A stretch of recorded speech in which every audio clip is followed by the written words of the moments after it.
The college football experience, CFP, 12-team invitational playoff show reaction show on the Sports Gambling Podcast Network is brought to you by Underdog Fantasy. Yes, Underdog is hooking up new customers. Play just $5, get $100 in bonus funds when you sign up with our promo code that is TCE SGPN. So do that, and remember, as always, folks, to let it ride. This is Dan Hawkins. You're listening to SGPN. Let it ride.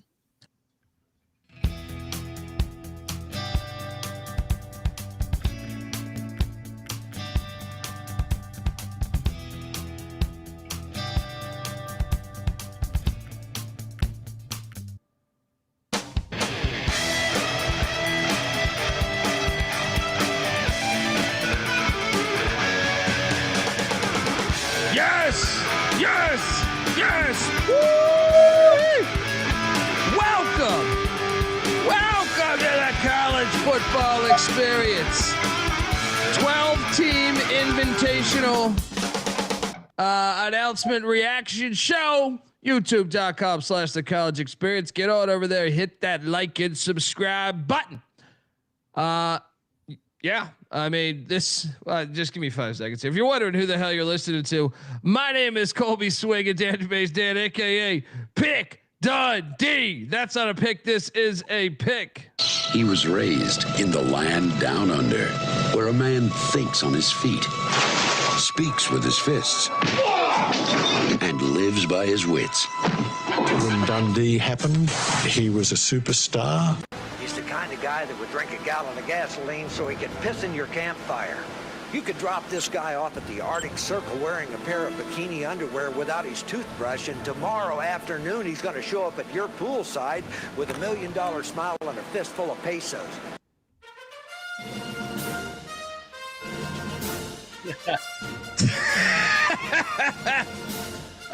We got just well, let me I am joined by my co-host. He is also the host of the college basketball experience, which will be going live later tonight. Give it up for former staffer at Austin Peay with the Governors, South Carolina with the Gamecocks, and West Virginia with the Mountaineers, Ryan McIntyre, aka Monette Line Mac. What's up, man? What's up, man? Thank God college hoops was on today, because if not, we would have had to watch the NFL just to get off the social media, because the fake news is flying high and mighty all over the interwebs today. Good Lord. Cheers. Mac tonight. Come on, make it Mac tonight. Well, I just want to start the show off by saying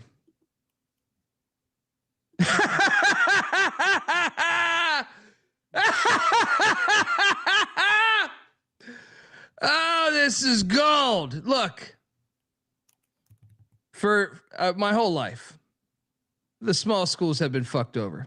My whole life, and even honestly, my grandparents' life, my dad's life, they've all been fucked over. I can do a seminar on this. There's so many examples. So to see the committee put in James Madison and Tulane over Notre Dame was fucking incredible. Now it hurt, didn't it? I mean, we have a lot to talk about, because they basically put Miami in over Notre Dame, which obviously makes sense because Miami beat their ass. I know it was a 1-score game, but they never trailed. But I mean, the win right there. I don't care if, you hear all these idiots say like, Jamie's going to lose by 30, to Oregon. Tulane's going to lose by 30 to Ole Miss. First off, we'll see. But I don't care. They deserve this. They deserve this. And I think it's just so great the way it all went down. Now, did Notre Dame get fucked over? I don't believe they actually did. Right? Like I truly don't. Like I believe their resume is incredibly weak. Right? Yeah. they don't deserve to be in the playoff. Well, I believe there should be a bigger playoff that should have Notre Dame in there. You know what I mean? Because I think they are a team that could win the national championship. Yep. But based on the criteria, comparing it to the other schools, I don't believe that they should have been in on a 12-team playoff. Now, the problem is the 12-team playoff. Problem is the corruption in the sport. And I'm just delighted to see that Tulane and JMU both got in, meaning they're getting a share of that money. I mean, look, like I said, I don't care if they lose by 40, right? That's hilarious. All right. It's fucking hilarious. But what was your reaction when you first saw that? I mean, I'm sure that was probably the first thing you noticed, but your thoughts on the whole thing. Very reactionary, I guess would be the right term, because how does Miami jump Notre Dame when neither played last week? That's why the committee looks like a fool. And I'm on Notre Dame's athletic director did release some statement or saying that, you know, to have the TV show, it pumps up false hope, right? Yeah. Notre Dame should have never been ahead of Miami, right? Agreed. When they released those rankings, and the fact they had them 8 spots behind them, I'm with the Notre Dame AD there. Like, that shit should have been avoided. To pump up false hope is ridiculous. You know what I mean? Like, you should have known you were on the outside, you know, to a certain extent, because Miami beat you head to head and had the same record. And you played a lot of the same foes, and Miami had a better win. You know, I don't like that they go to that metric, but the reality is they do. So, hilarious. I mean, look, Vanderbilt should have been in too, in my opinion. But once again, this is why you should have a larger playoff. When you have corruption, it's just so hilarious that they got stuck. They got stuck in this. They had to do this. This is what's great about it. This is what's great about it. Yeah. Is they got stuck in this, and they had to. We knew Tulane because the AAC was getting one in. Yep. They'd already ranked JMU. Yep. So what do you do now? I actually think Duke has a beef here. I think Vanderbilt has a beef. I think if you're Notre Dame, you can say you have a beef. I think you can make a case on the Alabama side. I hope Notre Dame never joins a conference, first off. So I hope they stay independent. I hope more teams go independent. But this is great for the fucking sport. Well, like I said, it just feels like the committee was reacting. Oh, like just they were on their heels the entire time because they don't watch the games. They don't watch the games. There's no way Notre Dame should have ever been ahead of Miami. So now you're stuck at the 11th hour, the last hour, going, we got to flip Miami and Notre Dame. Nothing changed other than, oh shit, we're not going to have an ACC team in. Oh, and they did beat them head to head. So they look like idiots there. They never trailed, I believe, in that game too. So it was like wire to wire, if memory serves me correct.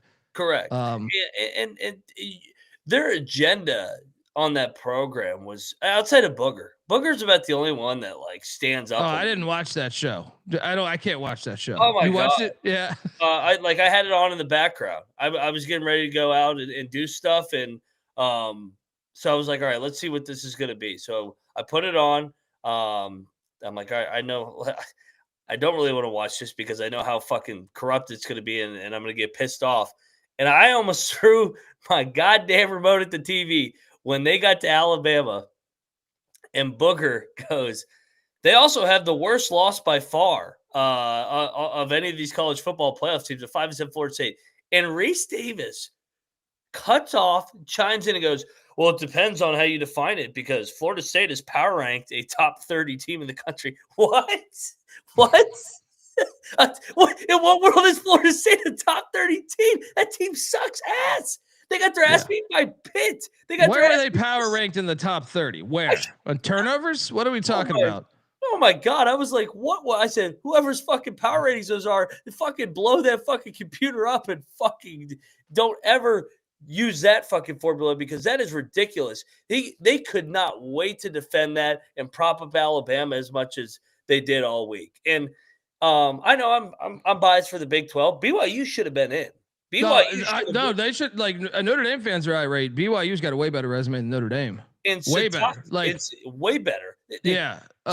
Six road games, 5 wins on the road outright. They lost 2 games to Texas Tech, who's an elite team, both in the state of Texas, basically road games. Yesterday was basically a road game. So, and Sataki made a good point. I'll put our resume against anybody's, but at least put us on the fucking graphic. They wouldn't even, like, the blatant slap in the face of BYU that they weren't even on the graphic. They went 11-1 in the Big 12, which was a better league than the ACC. The Big 12 beat the ACC's ass in the non-con. They had 1 less loss. Miami didn't even leave the state of Florida for the first 2 fucking months of the year. Yeah. And for them to just like throw BYU to the curb because of their little power ratings that have Florida State in the top 30 somehow, just shows you how corrupt and stupid this thing is. Well, they never hit on any of the things that really matter. Like to me, winning on the road is the hardest thing to do in college football and college basketball. Like true road games are the hardest thing to do. I don't care who you fucking play, right? It is a hard thing to win on the road. And when you look, and this is why even my Vanderbilt argument, even though I believe their resume, Vanderbilt played 5 road games, but they went 1-2 against teams with a winning record on the road, right? So like even with that 1-2, okay, right? Miami played 4 away games, only 3 outside of the state of Florida. And any team that they played that was 500 or better, they went 1-1 in those games against teams that had winning records. So decent competition on the road, but only 4 away games. Notre Dame did play 5 away games, but only 2 teams had a above 500 record, and they went 1-1 on those. So right there, I mean, you don't really know much about this fucking team, and the same you could say about Miami, I think, to a certain extent. BYU played 6 away games, not including the Big 12 championship, right? Yeah. So they played more away games than everybody. 5 of the 6 were against teams with winning records, and they went 5-1. I mean, that right there should be talked about nonstop in the committee room. You know, like that. Even Duke, who I know it's become a joke, but I'm saying like people, I think personally, like I don't know how you put Miami in above Duke. I don't, because Duke played 6 away games, and 4 of the 6 opponents they played on the road had winning records. They went 4-2 on the road. Like I'm just saying, if you double up, like on a hypothetical, of course I would take Miami to beat Duke, but Miami didn't play in the ACC championship. What was the point of that fucking game? What was the point of that game? Right? So, I mean, look, I put Miami in over Notre Dame because you have the head-to-head, but I don't understand the. It's a little iffy, and then like the fact that they penalized the teams that lost yesterday, BYU and Virginia, right? Yeah. They penalized all the teams that lost, and not Alabama. Corruption, 100% corruption. But I think they should always look at those metrics. They never even bring those fucking metrics up. But you know, Notre Dame. Look, part of this isn't Notre Dame's fault, if I'm being honest. Part of it is how like Notre Dame's got the alliance thing with the ACC, right? Like where they play like a certain amount of opponents each year. Do I think they look out for Notre Dame and Clemson and Florida State? I 100% do. I think all conferences look out for their brands, but you couldn't have known that all those teams are going to be that terrible. Now, like if you look at Notre Dame's schedule, you're like, okay, you pretty much knew Purdue and Arkansas were probably going to be trash, right? Yeah. But Syracuse did win 10 games last year, right? The year prior. So you're thinking maybe that will help the resume. You know, Boston College is always kind of a bowl team. Maybe that will help, but the schedule just wasn't. Part of that is bad luck. Part of that is just bad luck. That's why you need to have a bigger playoffs. Because if you're asking me, and this is the thing I hate, is the people that would say, "What would the spread be on a?" And I'm like, I get that I would take Notre Dame to beat James Madison 100%. Right? Who gives a fuck what the spread? Well, it's like in college hoops. The team that what remember we were high on was it Seton Hall or Yeah. West Virginia last year, Seton Hall 2 years ago, right? Yeah. They would beat the 16 seed Alabama A&M by 30, more than likely. Yep. But Alabama A&M deserves to be in the tournament because they did what they did. They won their conference. In my opinion, any team that's 11-1 should be in a playoff. Any fucking team that's 11-1 or 12-1 now should be in the fucking playoffs. Period. Right? So you need to have a bigger field.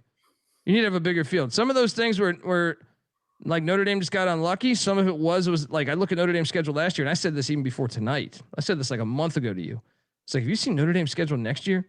Oh, It looks fucking, it looks light as fuck, which I'm sure, by the way, Notre Dame's a name brand. They're going to look out for you next year, just like they looked out for Alabama today. They looked out for Alabama because why are you going to drop everybody else but not Alabama? And how did Alabama magically go up against Notre? You know, they moved them ahead of Notre Dame unjustly, in my opinion. If you're going to stick to your rankings, doesn't make sense when you beat a 5-7 Auburn team where Auburn outgains you by like 130 yards, 150 yards, and Notre Dame goes to Stanford and beats their ass. Auburn and Stanford aren't that far apart. They're not. Like Auburn's a little bit better, but I'm saying like not by much. And dude, I see people in the chat talking and who gives a fuck what the spread would be? The hypotheticals. What was the spread at North Dakota State, Illinois State on goddamn Saturday? That's what I'm saying. That's the laziest excuse. It's like this is you get into the postseason based off of what you do for the entire season. I don't give a damn what the spread would be, the hypothetical. Yeah. Have we not seen upsets? Like we act like this the whole is history of the sport. Boise State, Oklahoma. I mean, every sport, really. Every fucking this sport. Is a video game. Yeah. This is a fucking football game with real human beings. The human element, pressure, and teams in this with the target on their back choke in this sport. It's happened year after year after year. Upsets happen all the time in college athletics because these are 18 to 22-year-olds. Any sport, any fucking sport. The Giants won the Super Bowl with Eli Manning. They were the wild card. They barely made the wild card, and then they ran. Did they deserve to be there? No, you. And how about this? The NFL gets the team. How many times you've seen? Remember the Redskins and the Seahawks have made the playoffs at like a 7-9 record before. Yep. Right. And there's another 10-6 team or 10, where they missed the playoffs because of the division. This shit happens. All right. But also you just have teams that are underseeded, right? That can pull off the upset. It's stupid to do the hypothetical, by the way. Notre Dame would be a 21-point favorite against James. Well, who gives a fuck, right? Who gives a fuck, right? Well, they were also favored against what's it called? A&M. They lost. And Miami. Yeah. And that was my whole thing with BYU over and over. Everybody's like, they would be a dog in this game. I go, they have like 7 outright wins as an underdog in the last 2 years combined. Why can't they do it again? And I keep seeing this other narrative. JMU and Tulane have 0% chance of winning the national championship. Well, I think Alabama, Ole Miss, and Oklahoma all have a 0% chance too. Do they not deserve to be in the playoff? Why do we think Alabama, Oklahoma, and Ole Miss can win the national championship? They're not. All three of those teams are way fraudulent, but they earn their way to the college football. Maybe outside of maybe Alabama, earn their way to the college football playoff by doing enough work for the 12-game sample size. I think JMU and Tulane have just as good an opportunity of winning a game / games as Oklahoma, Alabama, and Ole Miss. It's just stupid. Yeah. These are stupid narratives. And there's no way to, like, people just throw shit out there. And it's like what we talk about with Sarkisian. He's the best play caller of the sport. Oh, okay. Like, Yeah. What do you want me to debate you on that? So we'll see. I'm sure everybody thinks JMU and Tulane will get killed. But I think they'll be chippier than people give them credit for, man. Those are good programs, good coaches. There's a reason why the Power Fours are hiring their coaches. Yeah. Yeah. Yeah. I mean, that like and stealing their players. I mean, you don't have to look through, look at the college football season this year. It's like a lot of, Trinidad Chambliss was a D2 quarterback. Mm-hmm. You know what I mean? Deshaun Stribling, their starting wideout, was from Washington State, who's been referred to as a group of 5. You know what I mean? So it's like, you can go 1 for 1 on these teams. Obviously, Pavia, they just missed the playoffs, but Indiana's basically JMU. We have 2 JMUs in the playoffs. Yeah. All right, we got. I mean, all the Indiana players. There's like double-digit Indiana players that were at JMU, and a lot of them start. A good amount of them start. So, I mean, I think this is fucking hilarious. And I'll tell you this: one of the things I'm watching as a college football junkie or college, the arms race, man. The arms race is great. Virginia, and we'll go one by one on all these games and their outcomes, but Virginia had a great season. I was at ACC championship yesterday, and Coach Elliott afterwards said like, "Hey man, it didn't work out the way we want, but we're gonna go out and win an 11th game as a bowl." And this program's momentum is going in the right fucking direction, right?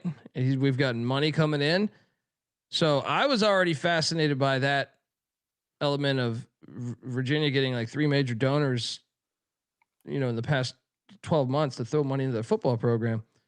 And then you had Virginia Tech commit to a shit ton of money. They're bringing in Franklin. They're flipping this class. And I'm like, oh, fuck yeah. Fuck yeah. Now you add JMU, which has money, man. Right. And I can only imagine that Liberty's watching JMU saying, what the fuck? You motherfuckers. Right. We got to spend more. We got to spend more. I mean, this is America 101 right here. But then how about the other side of this? Like, I love how Tulane's in the 12 team playoff before LSU. Right? I mean, how great is a lot of this shit? Yeah. Right? How about Indiana back to back? I mean, the number 1 seed in the playoffs. Vanderbilt, I think, arguably has I think they probably should have been in too. That's why we need a bigger playoff, right? I think Vanderbilt's a team that could win the national championship potentially. Same with Notre Dame. I believe Vanderbilt. See, Notre Dame fans look at Vanderbilt. I think both those teams could theoretically win the national championship. So it's not just I think you can go even further than that. But this is all great. How about the Texas arm race right now? Texas is going to be watching A&M and Texas Tech in the playoffs. and Oklahoma. Oh yeah, this is so great. This is so great, man. To watch that. They're going to be spending a shit ton of money. There's going to be more pressure than ever. Goddamn, right? They spent the most this year. Yeah. No, but I'm saying like now there's even more. They're going to be like, fuck it, we got to throw more in. Love watching the arms race. Even SMU is probably sitting there like, fucking Texas Tech. This was us last year. We dropped it's just it's fucking America, baby. Let's go. All right, let's go game by game on this shit. Well, actually, I have a graphic what the playoff would look like real quick. God, I hope Indiana wins it all. Yeah, I mean, so the seeding, in case people were wondering, the seeding went like this: 1 seed is Indiana, 2 Ohio State, 3 Georgia, 4 Texas Tech. Obviously, those 4 get the bye week. Then 5 is Oregon, 6 is Ole Miss, 7 is Texas A&M, 8 is Oklahoma, 9 is Alabama, 10 is Miami, and then 11 is Tulane, and 12 is James Madison. Yeah. Now I am curious, what's the story with JMU and Tulane with their coaches the rest of the season? I would imagine they're coaching. God, that's the only part that really sucks about all this. It's like, how much can you really be paying attention? You know what I mean? How much can you really, if you're sitting there on the, like calling every day your team, hey, we want you to come play for us next year at UCLA. Hey, we want you to come play for us next year at Florida. I do worry about that from a focus point of view, but I'm curious, what path do you think is the hardest? If you're looking at youtube.com/the college experience, what is the hardest path you think there? And what is the easiest? The easiest is definitely Georgia's. But they have to play Ohio State. Yeah, but I like for them that they get Ole Miss with the potential interim coach or a Tulane team with Summerall looking at the Florida job. So already taking the Florida job. So I think Georgia definitely got the best out of the top 4. Ohio State might be the hardest. I mean, A&M lost 1 game the whole year. They plummeted from 3 to what, 7?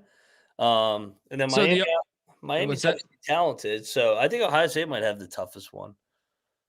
Well, A&M's schedule broke so nice for them that in a way it kind of broke like the Notre Dame shit but they're in a conference, so they were able to, and they beat Notre Dame. But I'm curious which on-campus location, and I'm going to get back to the easiest path, but hang on. So we got Alabama at Oklahoma. We got JMU at Oregon. We got Miami at Texas A&M. We got Tulane at Ole Miss, a rematch. So they didn't even care about the rematch thing. They just went in. What do you think is the best game?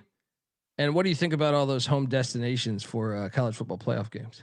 Great home environments. I mean, Norman will be lit. Eugene obviously be lit. College Station will be on fire for getting Miami coming in there. And then Oxford. So you got 3 SEC home teams. I mean, the thing that kind of just, and I think everybody agrees, why can't we get the home games the next week? Like, give me Alabama or Oklahoma have to go to Bloomington. I'd love to see that. Could A&M or Miami go up to Columbus and get a win? Or how about Oregon potentially having to go to fucking Lubbock? That would have been awesome. So what game am I looking forward to the most? Probably Alabama, Oklahoma, just because Oklahoma has had their number. They're 2-0. Venables 2-0 against the board here. And you're right, though. Two out of the 4 matchups are rematches. Ole Miss beat the shit out of Tulane earlier in the year, and then obviously Oklahoma went to Alabama and got a big road dub. I'm thinking Miami A&M's pretty fucking entertaining. Yeah, 2 great line. I mean, like the Miami's defensive line against A&M's offensive line has my attention. Yeah. But yeah, I mean, yeah. Shout out to Ty Duck fan giving us $2. Colby, Notre Dame needs to join the conference. I disagree strongly. I actually think more teams should go independent. And I'll say this: Notre Dame did pussy out of a bowl game. Several teams did, by the way, which I think is ridiculous. Snowflake society, man. But Notre Dame and I think the narrative is being pushed that they're doing that because ESPN owns the playoff. I'm like, fuck you if that's the case, man. Like, you profited. What was it? I want to say, I don't have the number in front of me. I thought it was like $40 million last year, where every other school made like, because they had to share with their conference. All right. You used that same system last year and it benefited you greatly. Right. Yeah. Alabama got fucked over last year. Well, in my opinion, BYU and Alabama got fucked over last year. I think BYU actually got fucked over more than Alabama. Right. But BYU got fucked over back-to-back years now. Yeah. So to not be a part of it now because you're going to stick it to ESPN. I mean, I don't really give a fuck, but I'm saying like I just think it's a bitch move because someone's going to be on the outside of this shit at 12 each and every year. Vanderbilt's got just as good as argument as you. BYU's got a better argument than you, and they're on the outside, but they're playing football. That's why. As much as I love Notre Dame's independence, and I hope more teams go independent because fuck these conferences, they're too fucking big, right? I just think they handled this like a bitch. You know what I mean? And really, all these teams, Kansas State and Iowa State, bitches. Rutgers, bitches. You know what I mean? Who else opted out? There was a bunch, right? Yeah, those were the main ones. What do you do, Rutgers? You played the first ever college football game. Who the fuck do you think you are? You're Rutgers. It doesn't even make sense that Rutgers opted out. Why would they opt out? What else was it? Like, what did they expect? You're never gonna have a postseason ever. Didn't they go 5-7? Yeah, that's they called on them to come in there.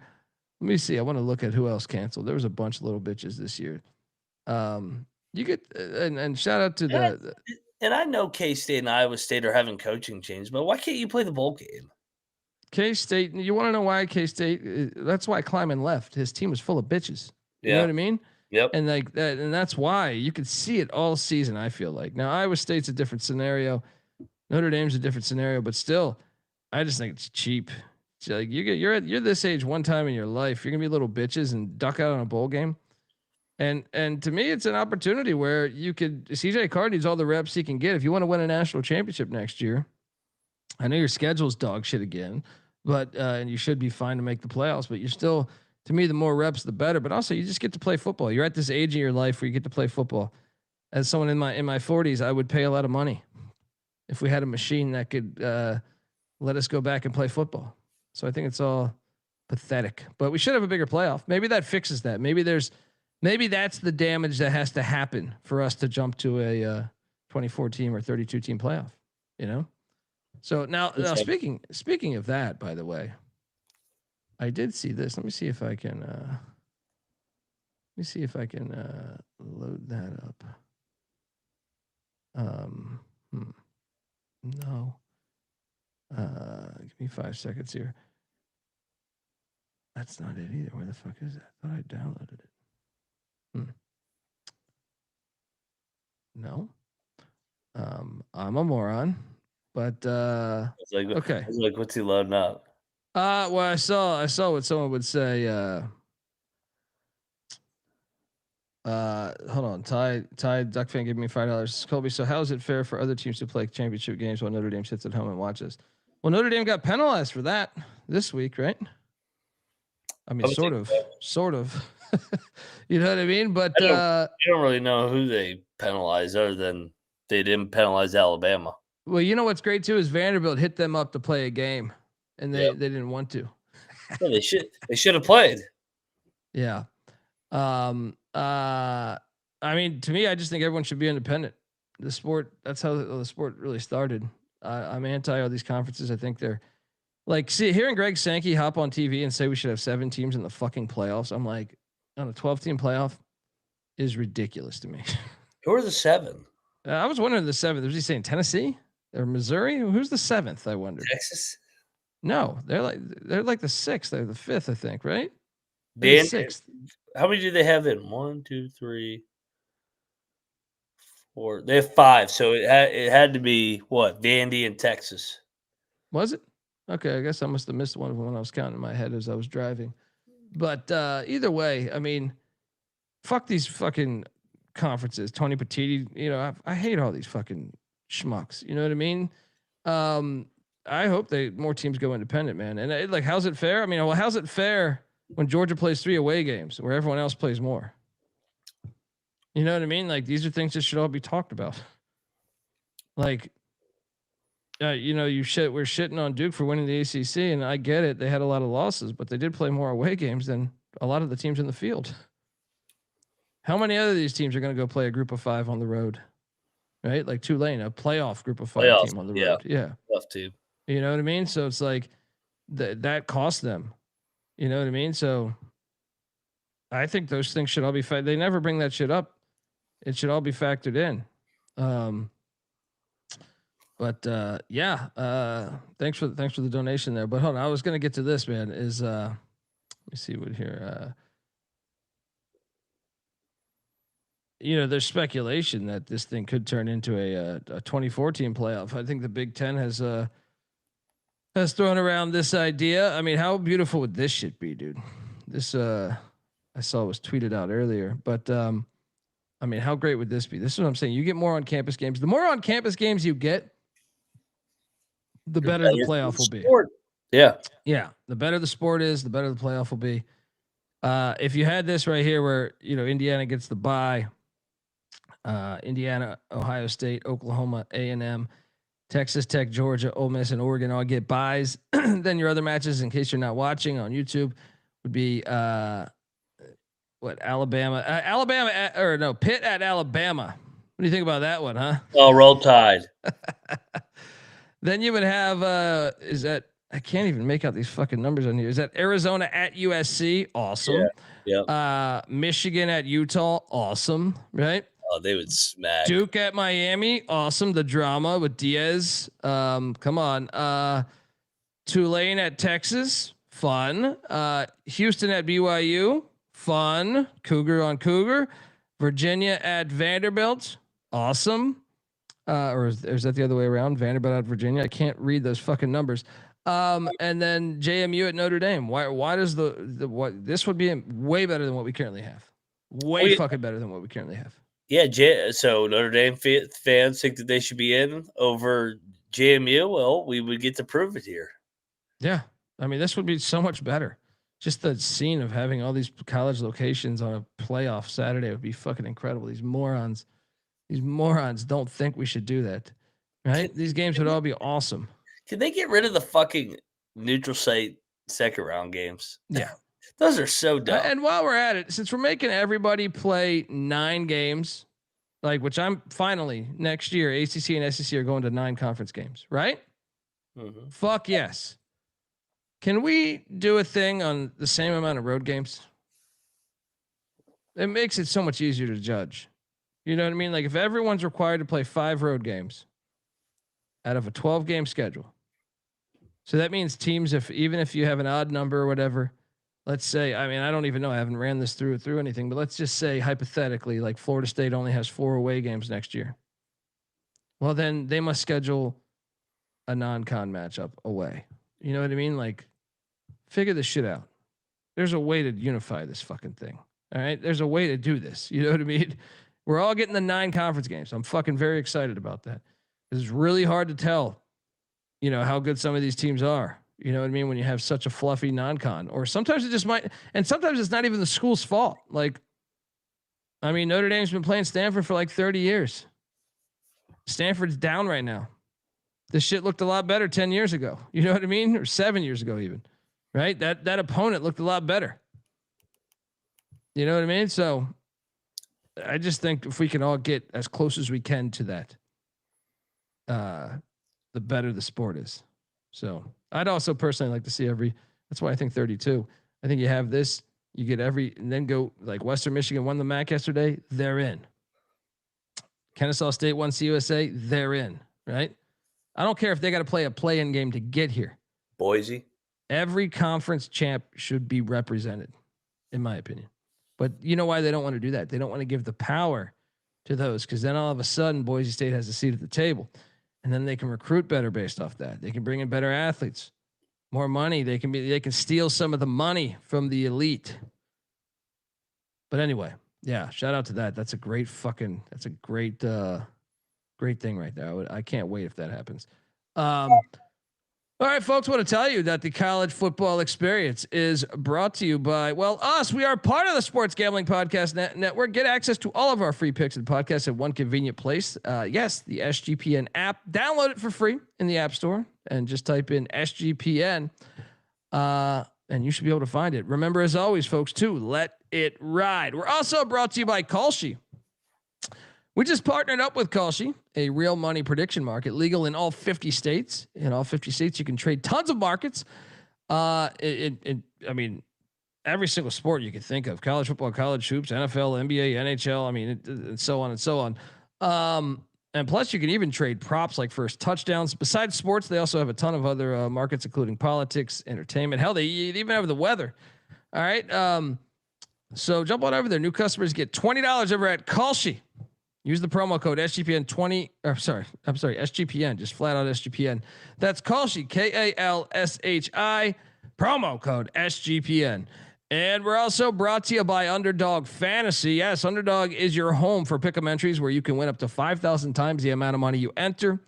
And Underdog's got a brand new offer for new customers. Play just $5, get $100 in bonus funds when you use our promo code. That is TCE SGPN. So do that and let it ride. All right, we are back. Let me see if I can just load up the fire that we had from this fucking weekend here. Yeah, let's go to this. Shout out to the FCS. They're the best. They're the best. Let me move forward past all this shit. We got to talk about those coaching hires. I forgot to bring that up. We'll do that this week. But it started off with a bang on Friday night. By the way, your boy Dundee has been on absolute fucking fire. I don't know that I could have been done this. There's just what did I lose? Like 2 games all weekend. I feel like I had Kennesaw State, and this game had drama because Kennesaw State dominated really first 3 quarters. Then Jacksonville State, heart of a champion, battling back, taking a lead before Kennesaw converts a 4th and 17 and takes down Jacksonville State. What a game. I hit this one. Had Kennesaw State minus 2.5. It took everything to get there, but we got there. This was a double lock or a triple lock, I believe. So your thoughts on this one? What a great season for both these schools. What a year for Jerry Mack, man. 10 wins. Kennesaw gets their revenge. Just a fun first season here for this new era, and we'll see. Maybe he's on the way out. We should highlight that, by the way. With JMU, a recent FCS team, now in the college football 12-team invitational, right? Kennesaw is potentially going to be going for an 11th win in what is this? Their second year or second year, right? Jacksonville State is looking for their 9th win, right? Great story. It was recently FCS. Missouri State and Delaware are bowling this year. I mean, how about these FCS teams that have come up? Incredible. Yeah, I mean, Jack State off of what they did with Rich Rod last year too. To your point, so I mean, both these programs are on the up and up, and yeah, keep investing and let's keep this thing going. But yeah, the headline man though, Jerry Mack, unbelievable job, underrated and undercovered this whole entire season. Yeah, and Charles Kelly too. I mean, look, as much as I picked this game correct, I didn't have either of these teams sniffing the CUSA championship. So yeah. Shout out to that. Next up we had, I had Troy in the points. This one 31-14. And honestly, had Troy not gotten their starting quarterback injured, it was 17-14 at that point. Now, I did say a lot of people shit on this, that JMU didn't deserve to be in the playoffs because they were barely beating Troy and Troy was the backup quarterback. Fair. That is a fair point. But I also think we should remember that their coach is the sitting head coach of UCLA. All right? Like, they still won by 17. I know, but I'm just saying like that. Like, I wondered how much they would be prepared when your coach is currently recruiting. Signing day was the other day, is upon us, and like signing season, and then you have the portal. I mean, come on, like how much can you really? As much as Chesney's a nice guy, he wants to be there. I still think human nature is human nature. So shout out to Troy. I smashed this one here. You picked the wrong side, buddy, didn't you? I did. I had as little confidence in this game as any game on the day. I ended up laying it, but they almost backdoored it. Yeah, they almost did. Yeah. Next up, I mean, this was the easiest money to be made. Dude, come on, get this shit. I couldn't believe the amount of people that were going to take you without V. In my opinion, the easiest one the whole weekend. This was the easiest bet the entire weekend. This shit was never close, man. Yeah, I didn't understand the love for Vegas. Like they don't win there. Nobody wins there. And Boise had already lost a game earlier this year to Fresno. So yes, I don't know how they got here, but Boise finds a way to win the Mountain West once again on the way out. Yeah. It's Eric. Boise was laying, I think 5.5, if memory serves me correct, or at least my bet was 5 or 5.5. This one was just easy fucking money. Easy money. Next up, nailed this one. North Texas is a phony ass team all year. They got,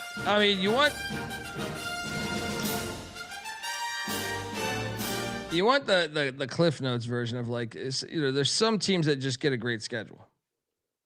Even in the conferences that aren't 18 teams. So imagine what an 18 or 17 team conference will do. Even 16.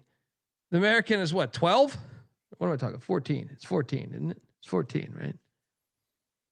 I think it's 14. American's 14. Yeah. So still in a 14 team conference, we highlighted this on our North Texas preview, and we're like, man, this is a great schedule. Now I had a hard time evaluating this game because both coaches were at different destinations. I just thought, man, I think Tulane's just better along the line of scrimmage. And I also just thought it's in New Orleans. It's raining, air raid team. Tulane smashed them 34-21. Your thoughts on this one? North Texas was pretty simple to figure out this year. If they're going to lose the turnover battle by 5, they're going to lose. Because remember that South Florida game? The wheels fell off and those crazy turnovers. This kind of was a similar in terms of just like they were so careless with the ball. North Texas had one good win all year. Yeah. Look at this. Yeah. I guess 2. Well, Western Michigan in overtime. At Army was a good win. Well, I know, but that's still a 6-6 team. You know what I mean? Like the Navy and Western Michigan are the only teams with winning records that they beat. Mm-hmm. You know what I mean? I mean, Tarleton State won at Army. So, I mean, don't get me wrong. It's still, I think it's a decent win, but I'm just saying the resume was fucking weak. You know, Tulane had been much more battle tested. So it was a great atmosphere. And that was everything that was great about college football. And I'm glad you brought that up. It's Eric, because watching that game, I thought, man, the sport is fucked up right now because you have 2 coaches that are not, you know, I know they're there, but once again, I don't think you can really be all the way there. I don't think it's humanly possible to be all the way there. There's only so many hours in the day. Yeah. Yeah. So I thought that's such a bad look. They're having their greatest season in, I don't know, a long time. Tulane since like the 30s or some shit. And we're not even going to be able to enjoy it. But then it was like, you know what? The best part is the fans still can. They're getting to the playoffs. Whether they get destroyed or not, they're getting a chunk of that money. They can tell their LSU friends forever, fuck you, we made the 12-team playoff first, right? Which is just, it was beautiful seeing them storm the field. They don't care that they don't care what coach I mean, I'm sure they care, like they want to have a good football coach, but they're not going to remember that. Like, to me, like, you're just there for this moment. You know what I mean? It's not going to matter what day the coach left or whatever. That was a great part of seeing that. It reminded you that, hey, who gives a fuck? If you're a Tulane fan, if I was ECU fan, I'd be like, fuck this coach. I don't give a shit as long as we're in the playoffs. Yeah. Right? Like, this is a signature moment for a school. We can build on this. And yeah, shout out to Tulane. Yeah, 98. Yeah, you're right. 98. They in my opinion, they got a part of the national championship that year. Rich Rod was their OC. Oh yeah. A big fan. I watched like almost every game they played that season, I feel like. Sean King. They have Tony Converse, I think, at the running back spot. Yeah. Shout out to the Green Wave. Nailed that one. Then into Saturday, where I nailed this one. There we go. Buckham Broncos as Western Michigan sticks it to Miami, Ohio, 23-13. What a year. Yeah, Lance Taylor breakthrough season. Hey, you took Western, right? No, I went Miami, man. I went the revenge tour for Chuck Martin and company. So back-to-back years they lose in the Maction Championship. So shout out to these Broncos. And like you said, breakthrough year for Lance Taylor. I don't know if he was on the hot seat coming into this year, but it was a little bit of a narrative. He needed a nice year, and he got it and more. Great year. Congrats, Bronco fans. Yeah. I mean, and there was a little bit more fans than normal, mainly because I think there's some Western alums that are in Detroit. Still wasn't lit by any means, but it was better. Better than the previous couple of years. Next up, we had BYU Texas Tech, and BYU goes down on the first drive, goes up 7-0, and I said, "Oh yeah." I know. I mean, dude, Texas Tech is such a fucking machine. And what's crazy is Texas Tech's offense. I did think Eakin got away with a big push off on that touchdown in the first one, but I mean, who cares? They would have blown him out anyway. Yeah. Your thoughts? Yeah, I mean, Tech dominated them, and then when BYU started turning the ball over, that was all she wrote. It's one of the only games I got wrong, by the way. I took the 13.5 in BYU. I did sprinkle the money line too, but very impressive. That was a lit ass Tech. That was a Texas Tech crowd, by the way. It was shit like 80-20. And BYU did show up, their fans, but like Texas Tech was lit still. I mean, they magical. That was an away game. That was still an away game. Yeah. They got a great return on investment for this roster, man. Money well spent in Lubbock. Congratulations. It goes back to a Cody Campbell interview. I mean, I listened to a lot of his interviews over the past year, so I don't remember which one it was. But basically saying that like we studied, I think they did like some type of case study on what is a blue blood, and then he on the episode he was explaining that, and then he just said we're never gonna be bad again. He was like, we are throwing all the resources to basketball, football, baseball, softball, and we plan to be a force. He goes, I'm rich. To quote him, thought he said something like, this is now I've sold my 2 companies. I still own a couple others. Right. And he's like, but this is now my main job in life because it drives me. So get used to this shit. This shit ain't going anywhere. Texas Tech is a fucking blue blood now. Hey, I thought the Big 12 could only sell out the national or the Big 12 title game if Oklahoma and Texas were in it. Right. Like, get the fuck out of here, man. They set an attendance record in that Jerry World. Yeah. Texas Tech showed out. And like I said, BYU did show up. It just with Texas Tech was a different animal. And we'll see how BYU is next year. They committed once again when they brought Sataki back. Yeah. Part of the deal for Sataki was to get $10 to $15 million more a year above the rev share, which makes them one of the teams that can spend the most in college football. I mean, we'll see how that all shakes out, but allegedly. Next up, how about this call by your boy Dundee here? You went with me, didn't you? I did. Villanova 14. Lehigh 7. We were all over this one. Let's go. Rivalry game. That was a fun game. Going fourth quarter. Entering the fourth quarter, 7-7. Villanova scores Pat Lone Wolf McQuaid with the touchdown with about 2 minutes and change left for the win against her rival. This is why the FCS is the greatest, because that game delivered, man. That game fucking delivered. And the regionality, everything was perfect. That was a perfect game. Shout out to Lone Wolf McQuaid and company, because in this game, Lehigh did actually, like, I see someone in the chat, Sammy, they're saying Lehigh shit the bed. Yeah, I mean, once again, Lehigh had 340 yards of offense. Villanova just 235, but Nova made the plays down the stretch. The fumbles, I think, were a big issue for the Engineers there, but we nailed that. Next up, we had yeah, you took Mercer. What are you doing? I was all over these Coyotes. 47-0. What the fuck is this? I thought these boys in the South played ball. What happened?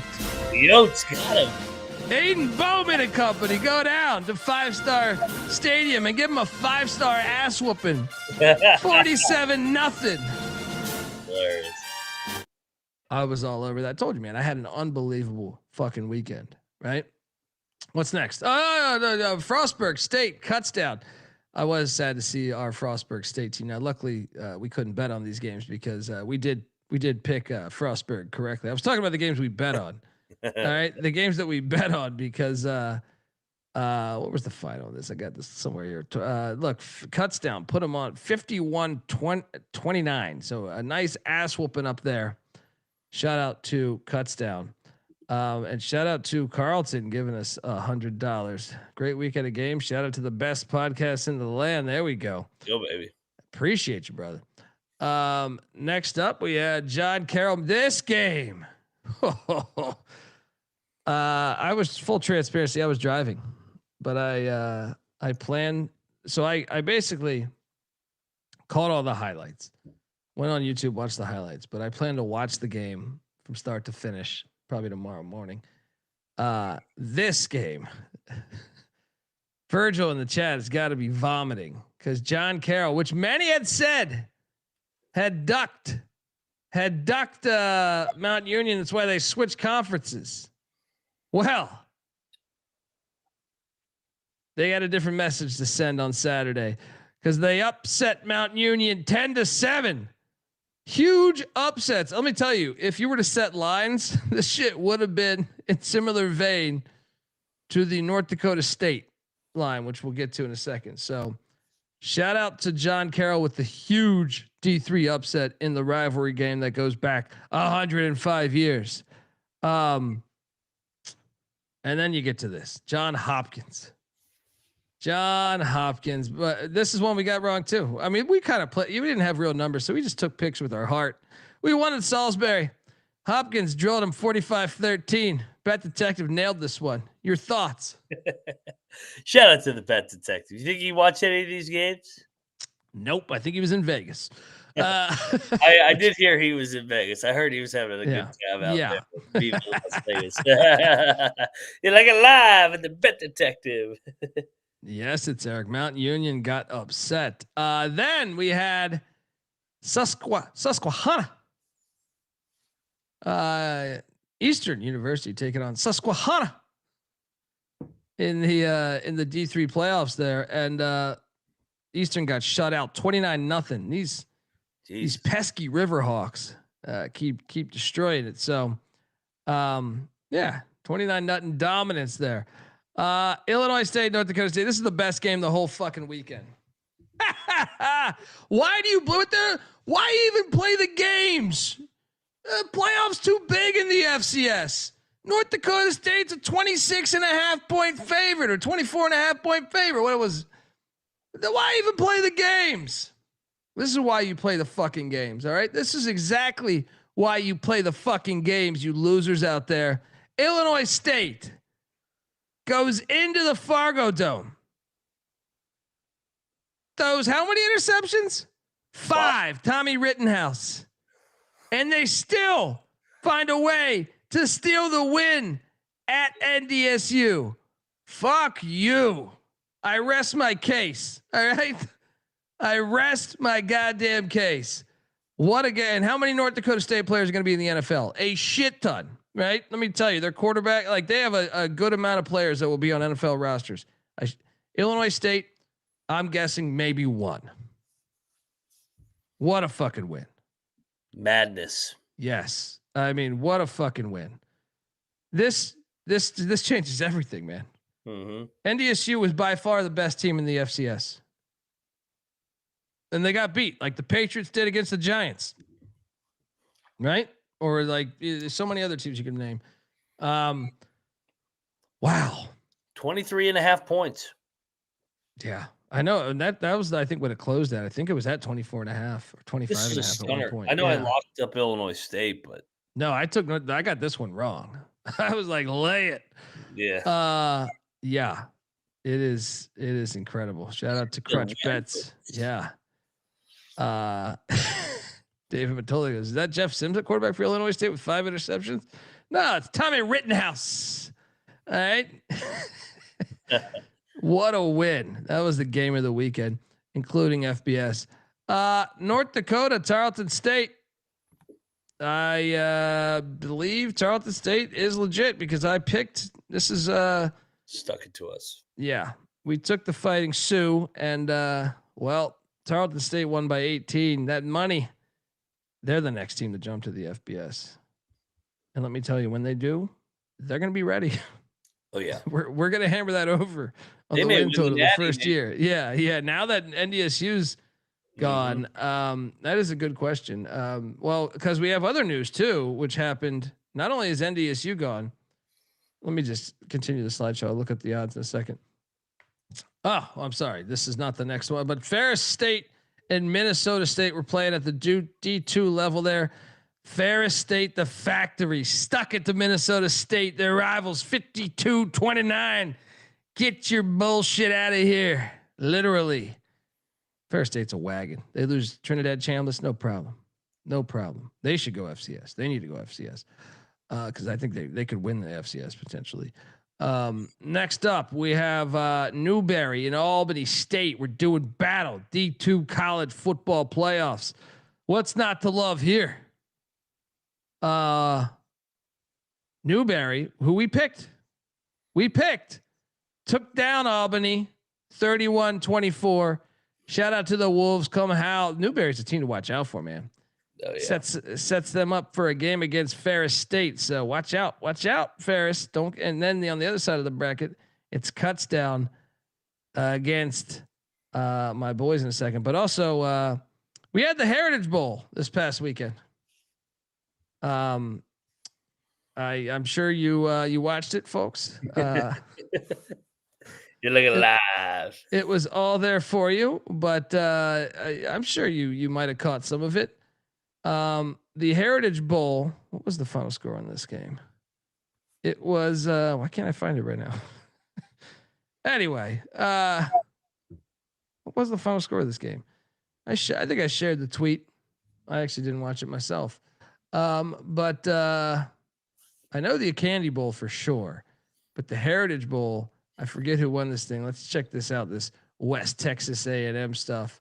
Heritage Bowl. West Texas A&M won 28-27. Of course, I picked it correctly. All right. See, that seems like a classic. I got to throw that one on tomorrow too. Now, right? Then next up, we had the likes of Wheaton and DePaul. This was a shocker as Wheaton took down DePaul. What the hell? They went into Greencastle, Indiana, and said, "Get your bullshit out of here. You ain't Signetti. You ain't Signetti." Shout out to Wheaton. Then we had Wisconsin River Falls. Stick it to St. John's, Minnesota. I think you had that one. Had that one. You were a River Fall guy through and through. Yeah. Faded Rick Pitino here. Yeah. Yeah, and I agree. I completely agree with you, Jacoby. Heritage Bowl's outdoors. Alabama Dome's in some bullshit. Alabama Bowl's in that dome. How about North Central too? They're a wagon. They are a fucking wagon, man. And now that Mountain Union's out, you got to think it's North Central's to get. You just got to think at that point. They got a team to get that. Bethel and Wisconsin Platteville. We're doing battle. And well, as projected by our made up numbers, Bethel took it to him 35-24. So it sets up for Bethel taking on, who do they get next week? They get North Central. Awesome game. So let's check that one out. Barry and Trinity were doing battle in San Antonio. I know you're excited about these games, man. I know this is why we sign on, man. This is one where I do believe Barry stuck it to Trinity 31-23. One score game, great game. So yeah. Then oh man, Lindsay Wilson, she couldn't cut it, man. Lindsay had too much fun the prior. She couldn't cut it. There was quite the drama on the NAIA front this past weekend. If you didn't catch some of the storylines there, but shout out to Grandview for advancing. And then Marion. Well, Marion never even played. This game never happened because someone violated the rules for Marion. So Kaiser got a bye week. Unbelievable. What Nothing like reporting something yourself. They reported it, self-reported in the playoffs. Well, they're not thinking. They're like, okay, we'll suspend this guy, kick him out of here, right? Sanctions. No, the whole team suffers. Ridiculous. What a way to end your season. I think this is one of my best calls. One of my best calls. Prairie View money line. Prairie View money line.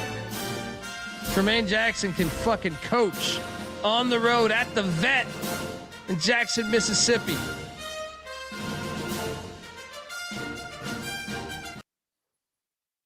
Yeah. Let's this go. This was a great call, dude.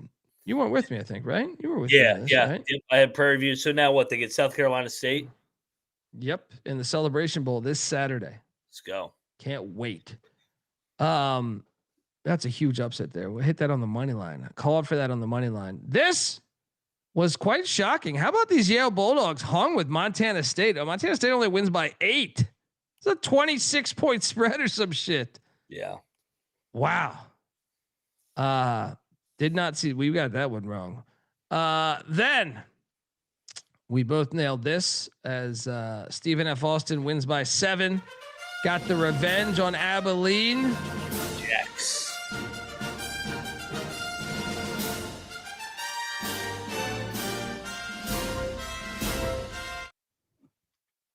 And then we had, how about this? We both nailed this because Montana 50, South Dakota State 29. And this is why it's the most, Mac, I'm still going to try to talk you into FCS Natty because we're down 2 major blue bloods and South Dakota State and North Dakota State are out, right? The odds on favorite, this is what I was going to try to get to before. Let me see if I can pull up the odds on this right now. But I'm assuming it's Montana or Montana State. That's the odds on favorite the rest of the way. Futures. Where are we at? I don't even see it available right now. They don't only cover. Yeah, I don't see that available right now. But I would imagine it's Montana, probably Montana State, then Montana, then South Dakota, if I had to bet, but maybe Tarleton somewhere in there too. So, yeah, shout out to It's Eric, man. I've been to Washington Grizzly Stadium. That's a fucking incredible place. Is that the best home field advantage? What's crazy is the whole town shuts down, man. I went there kind of by accident, the football game, that is. I was doing stand up there. And then me being the college football junkie, I was like, man, I know Montana's got a great program. If I'm going to be up there for the week, I got to fucking see if they got a home game. Right.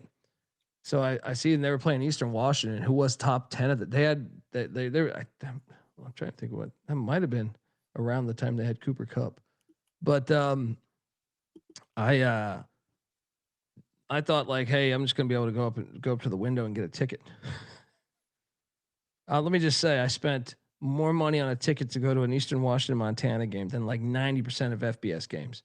I spent like $500. It was something crazy to go to the game, but that shit was lit, man. It was a great experience. Highly recommend getting out to a game at Washington Grizzly Stadium. Big win there against the Jackrabbits. Then Harding, my boys, get this Permian Basin shit out of you. You can't handle the flex. They move along to the final 4 there in the D2 ranks as they have to go to Kutztown, which is bullshit. They should have to play. They should be hosting in Searcy, but we're going to go there, stick it to Andre Reed's alma mater. Let's go, Harding. We nailed that one. Then Upper Iowa wins the Candy Bowl in Hobart. Oh yeah. Shout out to the person that tagged us in this game. They went, fuck yeah. Let's go. They won that fucking candy. Take that then, bet, detective. Yeah. Benedictine sticking it to friends. Benedictine advances. And how about College of Idaho knocking off Montana Tech? The scene in this stadium too. I think I retweeted this. This shit was fire. Fucking mountains in the background, was snowing. Let's go.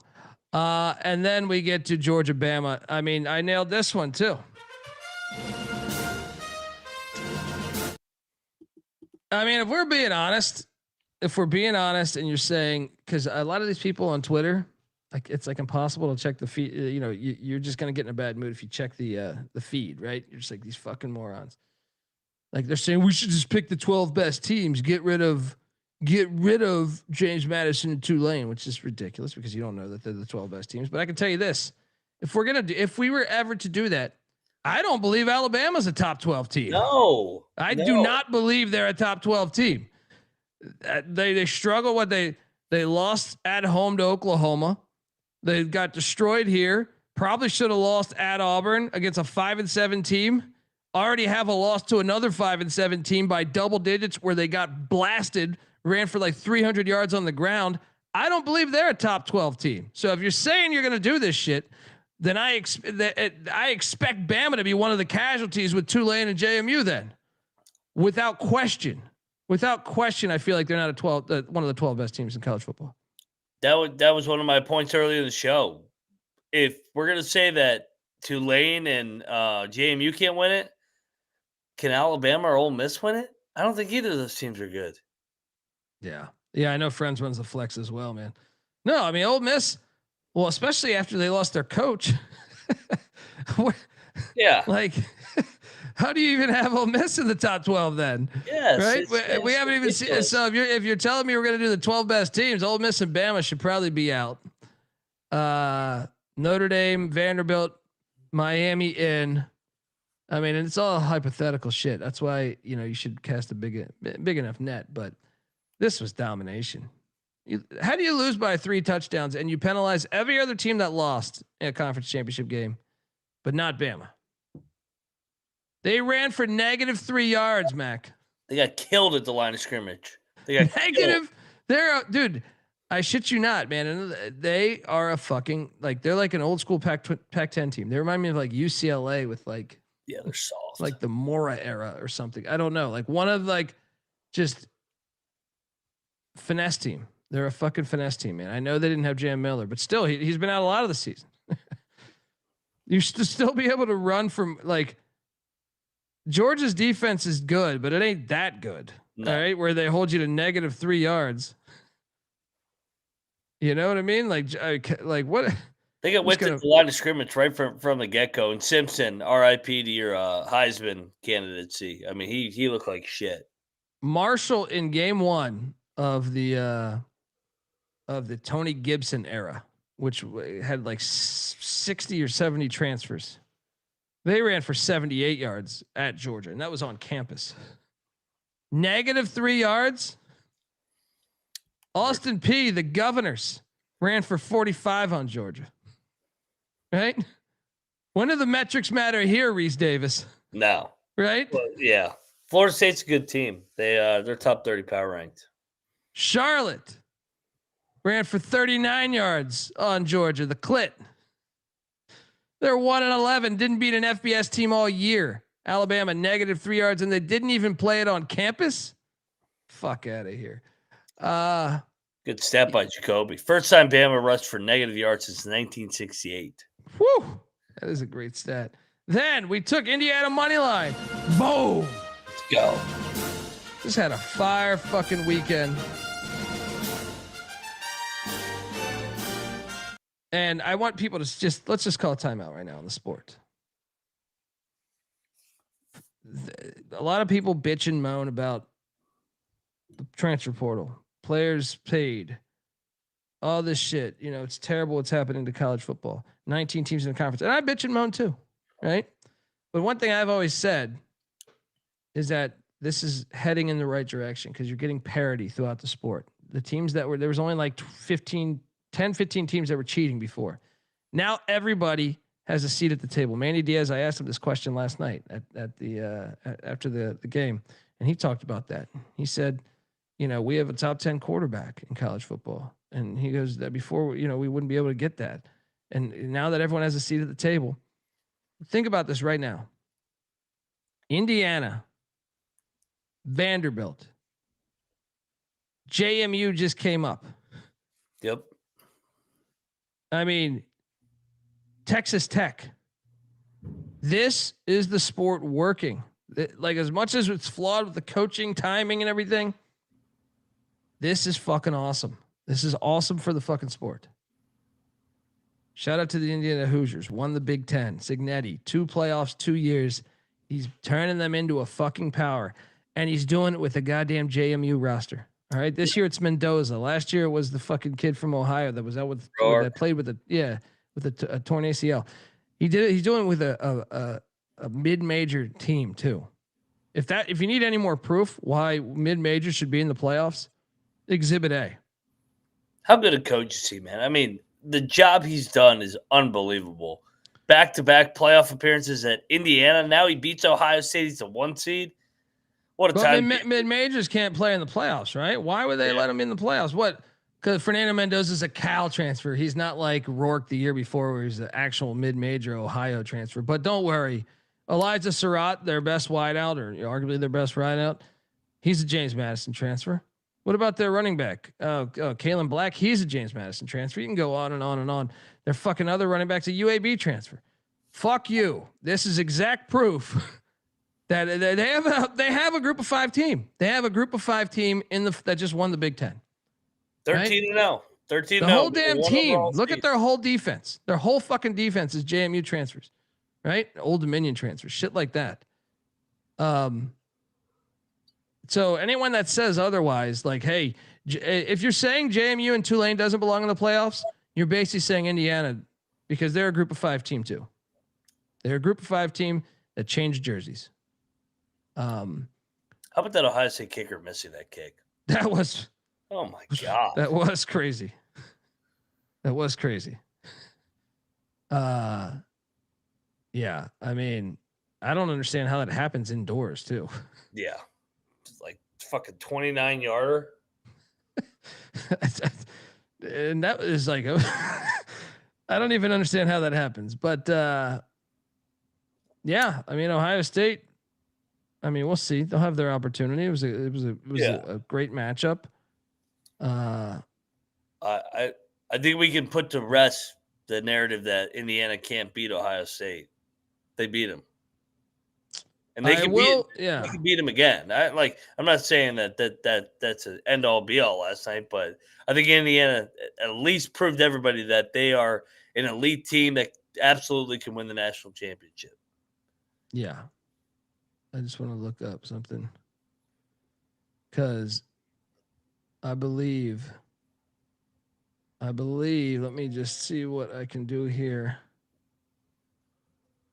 Come on, man.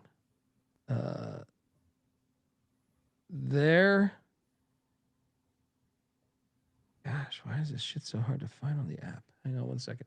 But Indiana's, I mean, obviously, is that the best coaching job you've ever seen? I think so. I mean, what he's done, what are they now? 25-2? Yeah. 24-2 in 2 years. Are you kidding me? At Indiana? Wait, but who leads the team in sacks too? Elijah Hardy. Do you know where he played ball? You know where he transferred in from? He was in the Sun Belt. No, he was at Navy. He was a Navy transfer in the AAC, right? That's not the Power 5. Yeah. How about Kamara, their beast defensive lineman, JMU? How about Aiden Fisher, JMU? Their whole fucking defense is all guys from Old Dominion, JMU, Navy.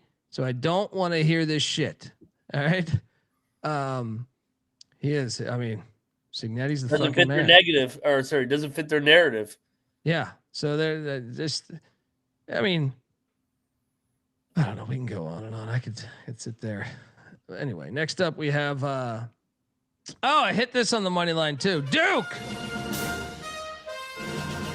Mensa Magic on 4th and goal. This was a great game to be at. And I'll be honest, I really thought they were putting them in the playoffs. I really thought Duke would be a playoff team today when I woke up. I really thought. I thought there's no way they're going to leave out the champ of a power conference. Now you realize unless they need to expand this soon because they have now done this. So it's open game for anybody. You know what I mean? Like now that you've done this, I'm just saying like that now nothing is safe with this shit. You know what I mean? So like you could see a lot more. Yeah. Tyreek Tucker, another JMU guy. Shout out to the chat. That's what I'm saying. Like their whole fucking defenses there's like literally they start like, I feel like their rotation, at least of like their top 10 tacklers on defense, like 7 of them are JMU transfers. But shout out to these Blue Devils, man. Great season. You won the ACC before Cristobal. 8-5, man. That's my only problem is why does Miami deserve to be in? They'll say because they have less losses. But they got rewarded for not playing Virginia. Yeah, and they also got rewarded for not playing anybody on the road for the first month of the year. Or for the first 2 months of the year. They didn't leave the state of Florida until November. I agree Miami should be in over Notre Dame, but I do think you have a decent case where you're like, they didn't play for their conference championship. So you're rewarding them. Like, then why shouldn't Virginia have been in? Virginia basically got penalized because they played the championship game. So if Virginia would have not played. Yeah. Decline it. Opt out of the conference championship. They're doing it for bowls. Just do it for conference championships. Gosh, like, it just doesn't make sense. And I don't know, like people would say, well, Miami would hypothetically beat Virginia. They also were favored by a lot against and SMU. Yeah. Doesn't make any sense. Cristobal will never lose as a big favorite. It's just corruption. Yeah. Doesn't make any fucking sense. I thought Duke should have been in. I know the schedule's, it is what it is, but I don't get it. I don't get it. You know what I mean? Like if you're Virginia, you're saying, well, wait, why the fuck did we play? Why did we play? Or if you're BYU, like BYU deserves it more than, in my opinion, BYU deserves it more than Virginia and Miami. Yeah. But yeah, it's just crazy. Just crazy. And then we cash late night. Davis. UC Davis sticks it to Rhode Island in Davis, California, 47-26. Triple lock. All right. That's our slate right there, man. I do want to hit on this. We have the Celebration Bowl. We have the FCS playoffs this weekend. We have a Friday night FCS game. Stephen F. Austin at Montana State. Awesome fucking game. I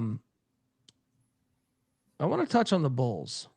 I mean, you know, I mentioned we have the Celebration Bowl as well, but we obviously have all these bitch ass teams that don't want to play extra football because they're little bitches. But we do have Boise State in Washington. This the Peterson Bowl, unfortunately at SoFi Stadium, when you have the fucking Rose Bowl and Coliseum, two meccas right there. You're playing at this bullshit. That's on Saturday. We got Army Navy on Saturday, which is incredible. Best rivalry in the fucking sport. Fight me, right? I just want to run through these. Troy, Jacksonville State next Tuesday. Next Wednesday, Old Dominion, South Florida. Louisiana and Delaware. Thursday, we get Missouri State and Arkansas State. Border battle, to quote Patty C. Friday, we get Kennesaw State. Next Friday it is. Kennesaw State, Western Michigan. That's a good game. Oh, yeah. That's in Myrtle Beach. Shit, I should go to that shit. We also get Memphis, NC State. And then we get Alabama, Oklahoma, obviously first round of the playoffs. That's the following Friday. Following Saturday, we get the triple header in the playoffs of Miami, A&M, Tulane, Ole Miss, JMU, Oregon, which, by the way, if you're curious, Oregon is a 20.5 point favorite. Ole Miss is a 16.5 point favorite. A&M is a 4.5 point favorite, and Alabama a road favorite of laying 1.5. I will not be picking that one, as you can imagine. Then other bowl matchups: Washington State, Utah State, future Pac-12 matchup.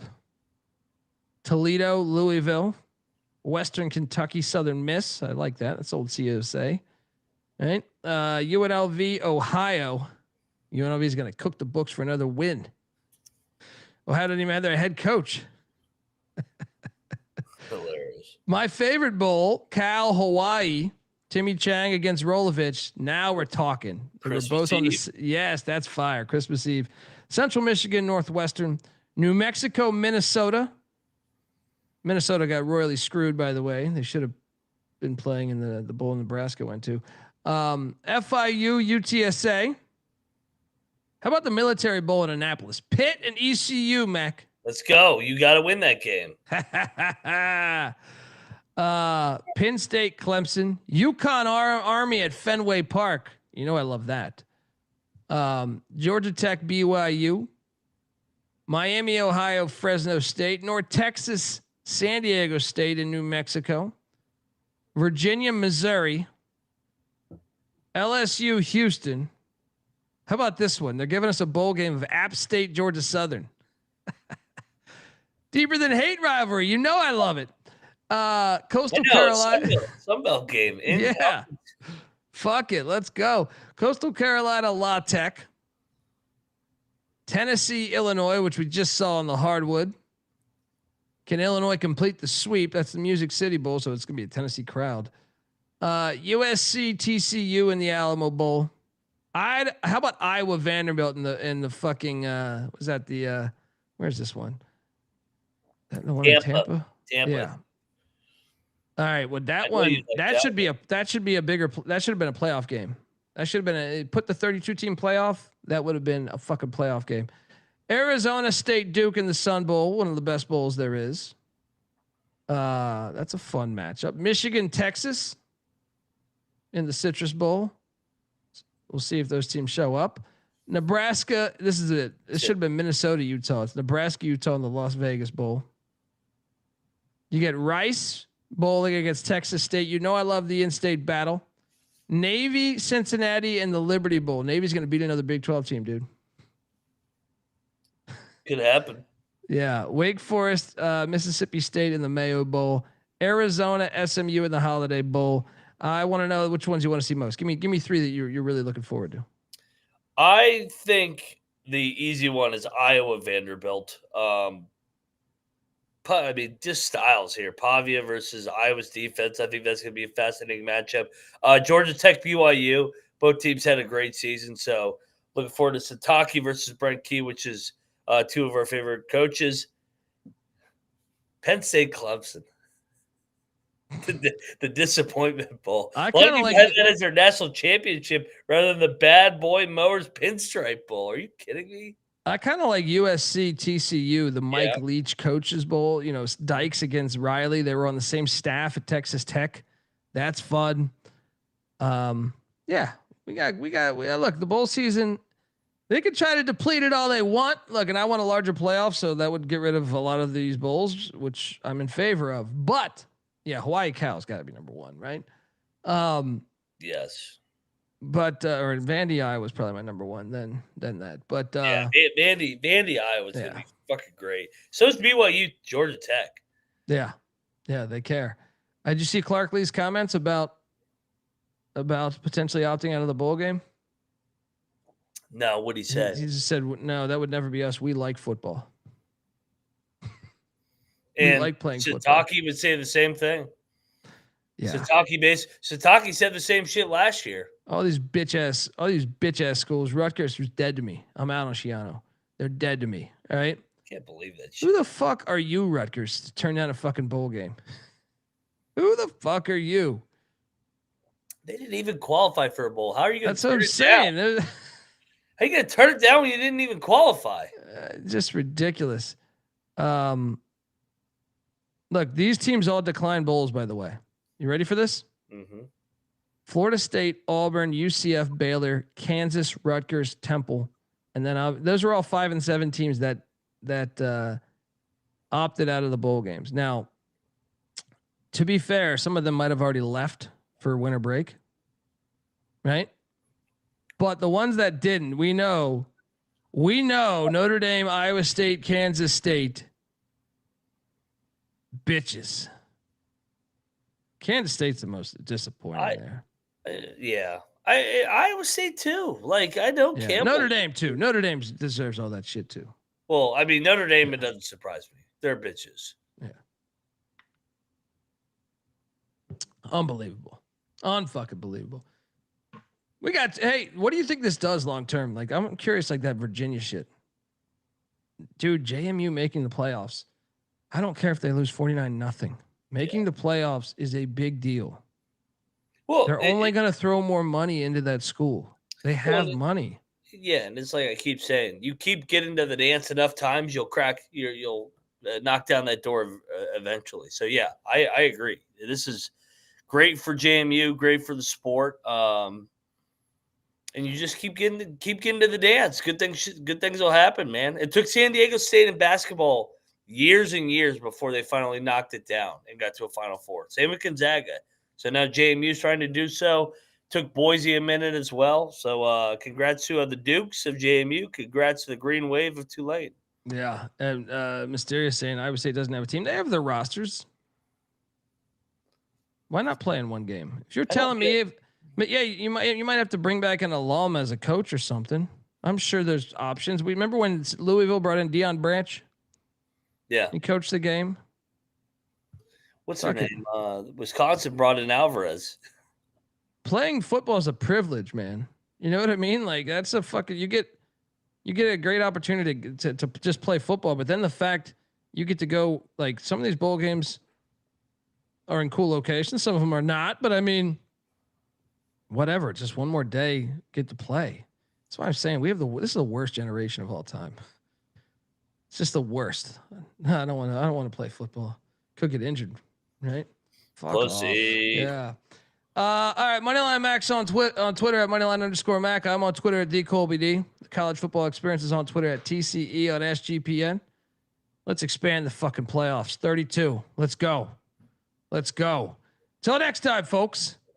This is the College Football Experience. You better start thinking about yours. And we out of here. Run and shoot. We can really run and shoot. And the whole team's looking and the whole world's looking with the cameras. Run and shoot.